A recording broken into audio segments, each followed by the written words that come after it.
உங்கள் ஏரியாவில் எந்த பிரச்சனையும் இல்லை, வீட்டுக்குள்ளேயே இருங்க, உங்களுக்காக நாங்கள் ப்ரே பண்ணிக்கிறோம், ஏதாவதுன்னா எங்களுக்கு உடனே கால் பண்ணுங்கள், மெசேஜ் பண்ணுங்கள், எங்களால் முடிஞ்ச ஹெல்ப் நாங்கள் பண்ணுறோன்னு அவ்வளோ பேர் மெசேஜ் பண்ணியிருந்தீங்க. Thank you so much. ஏன்னா இந்த மாதிரி ஒரு சுச்சுவேஷனில் வந்து அது ஒரு பெரிய சப்போர்ட், ஒரு பெரிய ஆறுதல் நிஜமாவே.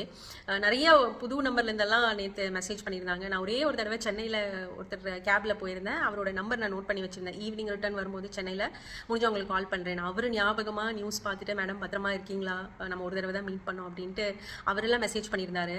இந்த மாதிரி நம்மள நிறைய பேர் நினைச்சு நமக்காக ப்ரே பண்ணி அப்படி மெசேஜ் பண்றாங்கும் போது அது நிஜமாலுமே it really means a lot. இந்த சிச்சுவேஷன் எல்லாமே வந்து கொஞ்சம் டென்ஸ்டாக தான் இருந்தது. But it is been taken care of. நமக்கு கொடுக்குற இன்ஸ்ட்ரக்ஷன்ஸ் ஃபாலோ பண்ணி நம்ம பத்திரமா வீட்டுக்குள்ள தான் இருக்கிறோம். அதனால நாங்கள் எல்லாருமே இங்கே சேஃபாக தான் இருக்கோம். எந்த பிரச்சனையும் இல்லை.